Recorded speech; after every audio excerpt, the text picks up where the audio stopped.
मंडला से खबर है जहां पे जिले के ग्राम गुड़ा अंजुनिया के तालाब क्षेत्र में एक मादा तेंदुआ फंदे से फंसा हुआ मिला है। माना जा रहा है कि शिकार की नीयत से लगाए गए फंदे में तेंदुआ फंसा है। तो वहीं तेंदुए के फंदे में फंसे होने की जानकारी जब वन विभाग की टीम को मिली तो मौके पर पहुंची और तेंदुए को रेस्क्यू कर लिया।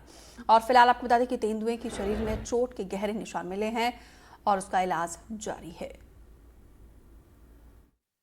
जैसी हमें सूचना मिली तुरंत हमने हमारी जो रीजनल रेस्क्यू स्क्वाड टीम जो कान्हा में रहती है उनको हमने सूचित किया। उनकी टीम कान्हा से रवाना हुई। उसी दौरान जो हमारे लोकल स्थानीय जो हमारे प्रतिनिधि थे उनने भी काफ़ी मदद की क्राउड कंट्रोलिंग में। मैं उसकी सराहना करती हूँ। साथ में हमारी जो पुलिस की भी हमारी कॉपरेशन थी जिससे उन्होंने हमें ट्रैफिक कंट्रोल करने में मदद किया। तो जब तक हमारी रेस्क्यू टीम पहुँच रही थी तब तक हमने क्राउड कंट्रोल किया, हमने जगह खाली की, साथ में हमने एक प्लानिंग की।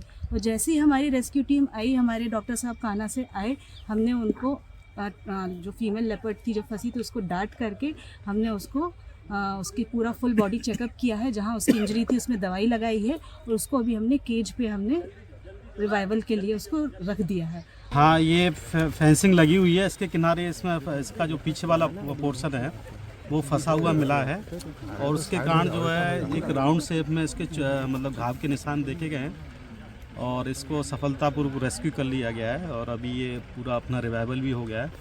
हमारा नेक्स्ट स्टेप ये रहेगा कि ऐसा हम जानकारी मिली है 2 बच्चे भी साथ में हैं।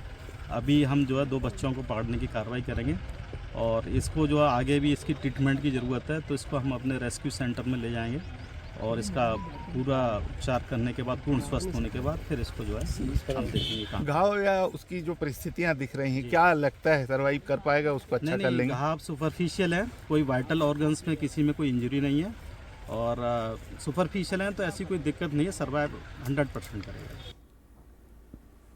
बलौदाबाजार के गौरव चिंताराम टिकरिहा में बनी फिल्म छत्तीसगढ़ के भीम चिंताराम रिलीज हो गई है और साथ ही उनकी गौरव गाथा से जुड़ी कहानी पुस्तक का भी विमोचन हुआ। तो वहीं फिल्म के रिलीज और पुस्तक विमोचन के मौके पर मुख्य अतिथि के तौर पर राजस्व मंत्री टंकराम वर्मा शामिल हुए।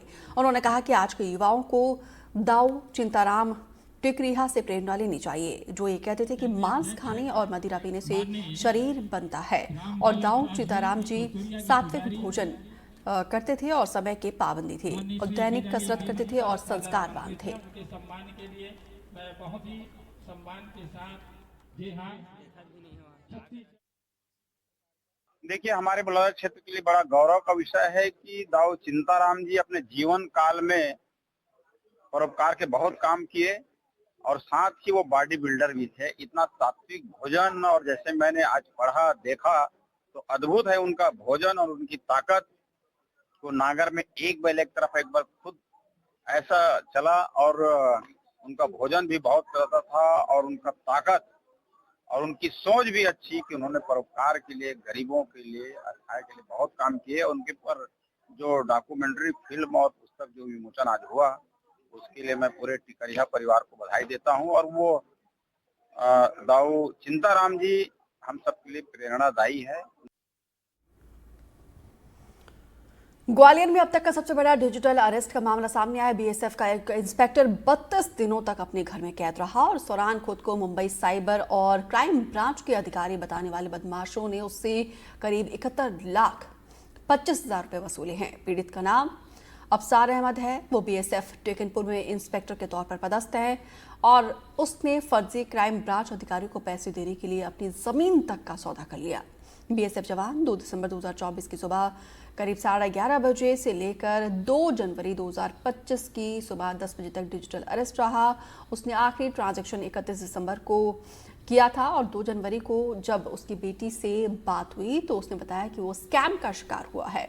इसके बाद तत्काल हेल्पलाइन नंबर पर शिकायत की। सोमवार को पीड़ित इंस्पेक्टर ग्वालियर एसपी धर्मवीर से मिला और आपबीती सुनाई। पुलिस ने इस पूरे मामले में शिकायत दर्ज कर ली है और आगे की जांच जारी है। कार्यालय में अभी मिस्टर अफसार अहमद मिले हैं। इन्होंने बताया है कि ये इंस्पेक्टर के रूप में बीएसएफ एकेडमी में पदस्थ हैं। साइबर फ्रॉड के संबंध में इनके द्वारा जानकारी दी गई है कि इनके साथ दिसंबर महीने में कुछ कॉल्स आए थे और कॉल्स में इनको बताया गया कि आपके मोबाइल फ़ोन का उपयोग करके मनी लॉन्ड्रिंग हुई है तो जो जानकारी इन्हें दी है उसके आधार पे इनको डिजिटल अरेस्ट रखा गया और डिजिटल अरेस्ट के माध्यम से काफ़ी बड़े अमाउंट ट्रांसफ़र कराए गए हैं। इनकी जो एप्लीकेशन है उसके आधार पे हमारे क्राइम ब्रांच थाने में एफआईआर दर्ज की जा रही है। एफआईआर दर्ज करके पूरा इन्वेस्टिगेशन करेंगे किस प्रकार के ट्रांजैक्शंस हुए हैं और कौन कौन लोग इसमें इन्वॉल्व हैं। कोरबा के बूढ़ापारा गांव में उप सरपंच और युवक पर फायरिंग से सनसनी फैल गई है। जानकारी के मुताबिक उप सरपंच साथी कृष्णा पांडे के साथ बाइक पर कहीं जाने के लिए निकले थे और इस दौरान पीछे से अज्ञात ने फायरिंग कर दी जो कृष्णा को लगी। फिलहाल हालत गंभीर बताई जा रही है, तो वहीं पुलिस ने मामला दर्ज कर लिया है। सरहदी इलाका होने की वजह से नाकाबंदी करके आरोपी की तलाश जारी है। पूरी घटना कोरबी पुलिस चौकी के बूढ़ापारा इलाके की है। थोड़ा भी 1-2 कदम भी नहीं निकला।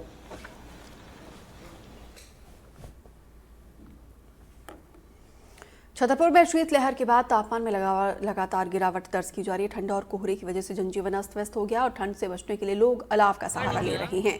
छतरपुर जिले में सबसे ज्यादा ठंड खजुराहो और नौगांव में है।